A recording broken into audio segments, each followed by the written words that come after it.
Alrighty, yo, what is going on, everybody? It's your boy, Mr. DDG94, back with another reaction video. Today, we finna react to 10 times wrestlers hated their own storyline.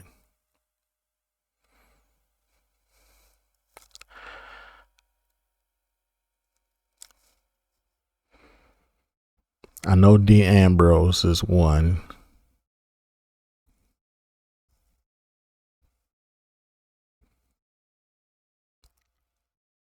I think Undertaker had a storyline that he hated. It's plenty of wrestlers that had gimmicks that they were just like, why the fuck are we doing this? Some of them fought against it heavy, but some of them just had to suck it up and just play the role out. Or Vince would finally come to his senses and be like, yeah, we're just gonna get rid of that. I'm sorry. You were telling me and I wasn't listening. I thought I had it figured out. I clearly didn't. My bad.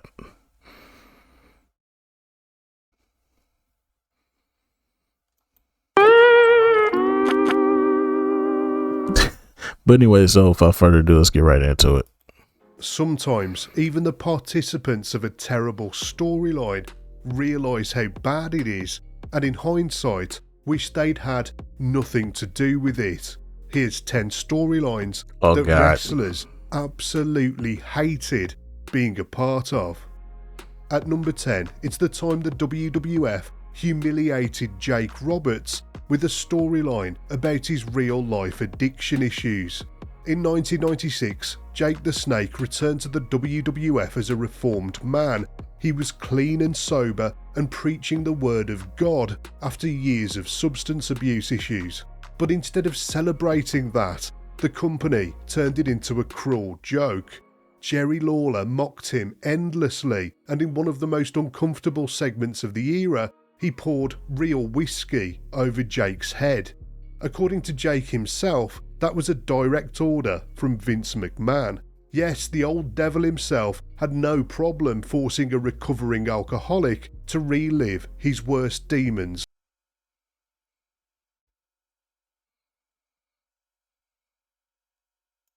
How do you do that? How do you do that? What the hell is going on? Oh my God, bro. Oh, hell no, man. What the fuck, man? Get your ass on, boy. You get your goddamn ugly ass on. Delete! Delete! Delete! Delete! Delete! Delete! Delete! Delete! Delete! Move this man! That's some bullshit right there. You would do that to somebody who's changed their life for the better. It's like, nah, because he did the same thing to Shawn Michaels. I think Vince has a problem with people who fix themselves and make themselves better, because it makes him feel like, oh, you're just gonna change up and do better, huh? You're just gonna be a better person, huh? Well, guess what? I'm gonna ruin your life, pal. I'm gonna make you regret that decision because I liked you better when you were, yeah. But then you tell them to go get clean and get better. And then if they don't, you fire them. And then they get better, or they're in a better place where they're still fixing themselves, and you'll hire them right back. Just to be like, you're still on that stuff, huh? Good.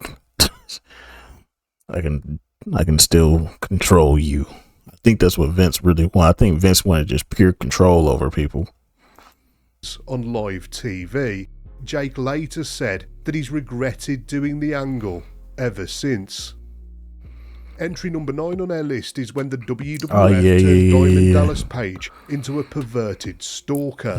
When DDP arrived in the Federation, fans expected the cocky, diamond-cutting badass from WCW, but instead, they cast him as a creep obsessed with The Undertaker's real-life wife Sarah. The storyline made no sense because Page was married to Nitro Girl Kimberly at the time, but he went along with the storyline anyway, hoping that it might lead somewhere good. But it didn't. He got his ass whipped by Taker for a few weeks, and was even pinned by Sarah herself at one point. DDP later admitted that he should have walked away from the storyline for the sake of his own dignity. Coming in at number 8, it's that time WWE turned body shaming into a storyline with Piggy James. In 2009, Mickie James was publicly bullied on live TV under the excuse of it being a wrestling angle. Layla and Michelle McCool constantly mocked Mickie's appearance, calling her Piggy James and making fat jokes week after week. Mickie later said that she believed it was WWE sending a message about her body and not being skinny enough despite her not actually being fat, and she wasn't alone in hating the storyline. Even Layla and Michelle reportedly felt uncomfortable with the whole thing. In the storyline, Mickie eventually got revenge, but he didn't undo the damage. At number 7 on our list is when Olympic gold medalist Kurt Angle became a sex predator. This was a wild ass storyline, but man, was this shit funny as fuck. I ain't gonna lie to you. That was the most fucked up storyline, but I was very entertained by it. Hey, look. Hey, yo, what the fuck? I was very entertained by it. I would literally tune in SmackDown just to see what the fuck they was gonna do with that segment, bro.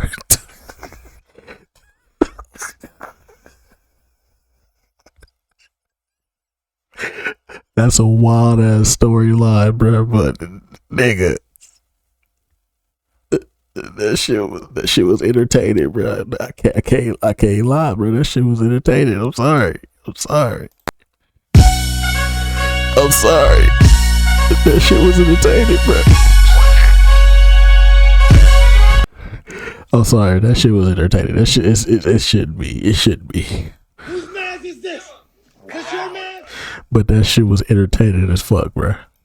WWE loved making Kurt the butt of their jokes, and most of the time he played along.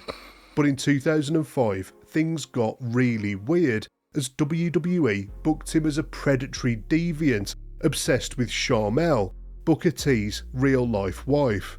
The angle was sleazy and racially charged, reportedly sparked by Vince McMahon hearing that Angle had dated black women in the past. Kurt later called it the one storyline he truly regretted being a part of. But then again, then they run this back with the one kid they used to run with Chad Gable. What was his name? Jordan. I forgot his name. Jordan something. And then they try to run it back again because Kurt liked black women. What the fuck? What the fuck was Vince on around this time, bro? Vince, it seemed like the fucked up storylines was probably some of Vince like most memorable work is the most fucked up storylines versus the bullshit that he was put. So in the 2000s, he was doing some of the most fucked up storylines you could think of. In 2010, he put out some of his worst storylines he could think of. I don't get it, bro. It's like the 90s Vince was in his fucking bag. The early 2000s Vince was still in his bag, kind of. That invasion angle didn't play out like how it was supposed to. It wasn't bad. It just didn't play out like how you wanted it to. Then there's the Ruthless Aggression era. Solid. But that was probably the most fucked up era of all of them, because that shit, the angles that they played between JBL and the Mexican border shit, fucking Big Show getting shot with a tranquilizer, goddamn Rey Mysterio and Eddie Guerrero fighting over the custody of Dominic Mysterio. Oh my god, bruh, Vince was pulling out some of the most fucked up stories ever known, bruh. Ain't no fucking way, bruh. Vince was pulling some fucked up stories, bro, around that time, bro. Between 2003 and 2007, Vince was pulling out some weird ass, evil ass, diabolical ass storylines, bro. But they was hitting though. That was just some of the most entertaining shit out there. I don't condone it. In my as I'm older now, I can understand why that shit was not good for me to be watching as a kid, but that shit was heat. I'm sorry. So, he said that he enjoyed wrestling Booker, but said that he would have walked away from the entire feud if it meant avoiding the angle with Sharmell. Over to TNA now for entry number 6, and it's that time they tried to turn AJ Styles into Ric Flair. In 2010, Flair named... Yeah, this is the Hogan era. This is where TNA started to lose the plot, bro. First, you got rid of the ring, but it was for a good cause because the wrestlers couldn't perform in that ring. AJ Styles has said multiple times. AJ Styles and plenty of people from TNA around that era said that 6-sided ring was terrible to work in. But TNA lost their identity, bro. They lost the plot, bro. TNA just wasn't the same when Hogan came, bro. Named AJ his new protege and started calling him the new Nature Boy. Overnight, the Phenomenal One was suddenly doing a terrible Ric Flair impression, including the robes and the strutting, the wooing and the promos. But behind the scenes, AJ wasn't happy. This was Eric Bischoff's idea, and he wanted him to go all the way with it, including bleaching his hair blonde. AJ pushed back at that point, saying that he didn't want to be Ric Flair, he wanted to be AJ Styles. Styles stuck it out, but the whole thing was cringeworthy. Here was one of the most authentic wrestlers on the planet, stuck pretending to be someone else. At number 5 in our countdown, the dream rivalry between Shawn Michaels and Hulk Hogan. This was in 2005, and well, to be fair, this was Hogan's fault. If Hogan didn't play backstage politics all the fucking time and just learn how to take some fucking losses every now and again, they ain't gonna hurt your fucking career if you lose. Actually, it would have benefited you more because it would have made people look at you like, man, Hogan understands the company. It probably would have helped him better to understand how wrestling works. You can't always depend on the superstars. Sometimes in order to because sometimes you need to make other superstars. But see, Hogan come from that era where if you was the top guy, you was going to protect your spot at all costs. And that's why nobody fuck with Hogan to this day. Fuck Hulk Hogan. Finally, after years of waiting, we thought we were going to see that incredible match between two legends, and the original plan was for them to have a series of 3 matches, with Michaels winning the first one and Hogan winning the last 2. Shawn even pitched the idea himself, and he was totally happy to lose twice to the Hulkster. But Hogan didn't want to lose, not even once. And when Hogan made that clear to Vince McMahon, Shawn was livid. He couldn't believe what he was hearing. So at SummerSlam, he made a statement the only way he could, by overselling Hogan's offense like a cartoon character. HBK made a mockery of the entire thing and made the Hulkster look like a total idiot in the process. Hogan did get the win in their one and only pay-per-view match, but Shawn left with the last laugh. At number 4, it's the unforgettable storyline where Roman Reigns got handcuffed and drenched in dog food. See, I wasn't watching WWE around this time, so I don't know the backstory of this at all. I see it a lot. I just don't know the backstory of it. I was not watching WWE in 2019, 2018, whatever the fuck this was. It's probably 2018, probably. I don't know. I was not watching wrestling around this time. I was done with wrestling. I was damn near done with wrestling. If it wasn't for the pandemic, I probably wouldn't be watching wrestling right now. I probably would have forgot about it. Before he became the tribal chief, Roman was stuck playing a bland, smiling babyface for years, and one of the lowest points was the never-ending feud with Baron Corbin. And because Reigns called himself the Big Dog, lots of the feud was built around dog food. Roman and Corbin spent weeks flinging cans of pedigree slop at each other, and in the most humiliating segment of all, Reigns was handcuffed to the ring post and covered head to toe in the stuff.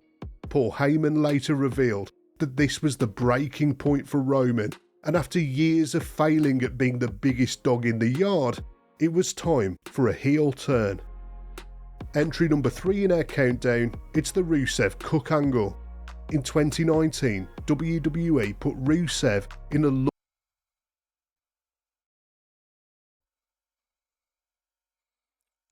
I wasn't even watching wrestling around this time, but I was still following a bunch of like wrestling pages on Twitter. And this was the most talked about storyline, and they was shitting on this storyline. I don't know what the fuck Vince was on around this time, but dog.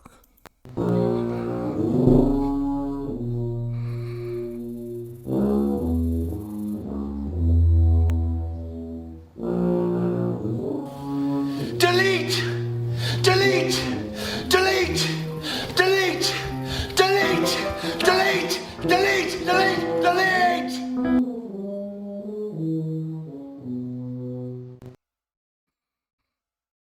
This the shit that kept me away from wrestling. I'm not gonna lie to y'all. This the shit right here that kept me away from wrestling. I never wanted to see. I always wanted to come back, but when I always be interested in coming back, this is the bullshit that I would see on those wrestling pages that I was following back then.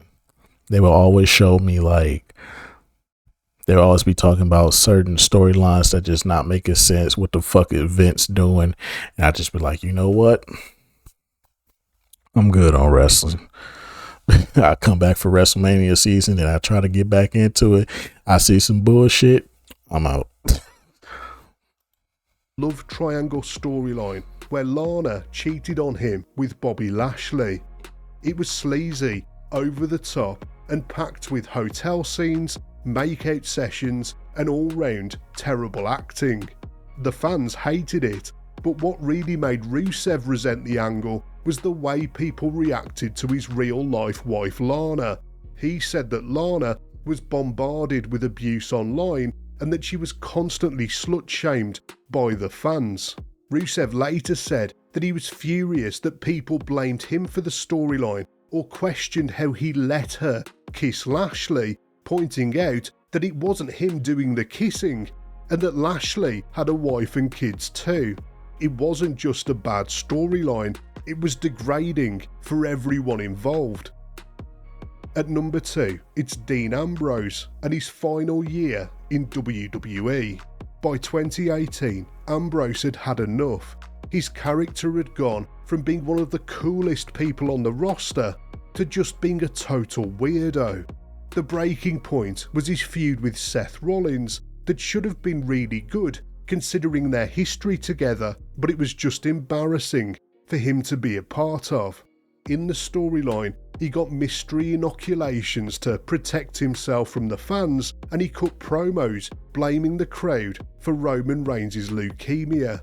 He was made to look like a total loser. In an interview, he later said that he felt physically sick, having to go to work every Monday, terrified of what awful material Vince McMahon was going to hand him next. He tried to make it work, but by early 2019, he'd had enough. He let his contract expire and headed off to AEW, where he's now writing the terrible storylines himself. And number 1 on our list is the real life. I think it's time for Dean Ambrose to make a reappearance in WWE. Wouldn't y'all agree? I think it's time, bro. Because this AEW thing ain't working out, dog. It was cool at first, but now it's like, I be following a couple of AEW accounts. I be trying to keep tabs on AEW shit too, but like I said, I'm not really big on their product yet because it seems like it's too much bullshit going on, especially after the CM Punk situation. Yeah, it seemed like it's a lot of. It seems like it's not a good back. It seems like it's not really good structure over there. I would say it's not good structure over there. I'll say that the boss, he's very immature. I think Tony Khan is probably one of the most immature people I've seen. I mean, is he Vince McMahon? No, no. You would never come close to Vince. You'll never come close to the greatest heel in wrestling history. The greatest heel in wrestling history will always be Vince. Nobody can top Vince as a wrestling heel, a villain, I should say. He not even worthy of it. The shit that he did ain't even worthy of being calling him a heel. He's a fucking villain. Vince is a fucking villain. You can never top what Vince has done, but man, you can be a shit owner though. Say what you want about Vince, but you can never say he was a shit owner. He kept structure and balance within his company, and he ruled it with an iron fist. Like, niggas feared this man. Say what you want, but niggas feared Vince. So that's saying a lot about Vince versus Tony Khan. That's just me though. I said I don't think AEW is bad. It seems like it's a lot of bullshit that goes on behind the scenes that makes their product seem like y'all ticking time bomb. So I don't know. But anyways though, mess between Matt Hardy, Lita, and Edge. In 2005, Matt Hardy revealed that his girlfriend Lita had cheated on him with his friend Edge while he was away from WWE injured. It was messy, emotional, and absolutely real, and WWE's response was to turn the whole thing into a storyline, and it was one of the most uncomfortable angles in wrestling history. Matt, Edge, and Lita were forced to act out the betrayal on live TV week after week as they blurred the lines between fiction and reality. All three of them later admitted that they hated doing it. WWE had turned their personal hell into a storyline and they just had to go along with it. So there you have it, 10 storylines that the wrestlers themselves hated being a part of. If you want more top 10 videos, most definitely, man. But anyway, so I just go about do it for this one, man. Hey, yeah, that Matt Hardy one, that Matt Hardy, Edge, and Lita one, I know that one had to suck. Because they were all friends once upon a time. I know that one had to suck. But then again, I used to think that was probably the worst thing that could ever happen backstage. But then finding out that the wrestlers in the 90s that shit was pretty common in the 90s with wrestlers taking niggas' girls and shit. Like, he ain't here real quick. Like, Shawn Michaels is wild. Like, hey, 1990s Shawn Michaels was wild. Okay, that was a wild boy back in them times, bro. Triple H too. Triple H. There's some stories out there on Triple H and messing with dudes, women, bro. Like, yeah. But other than that, though, man.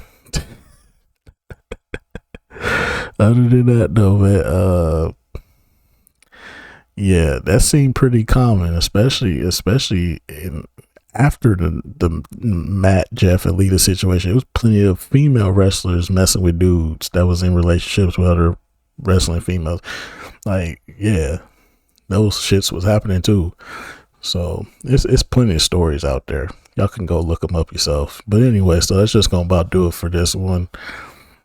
Most definitely, these are some terrible storylines that I know these people. It's plenty more out there. But it is what it is, though. I will see you on the next video. Till then, peace out.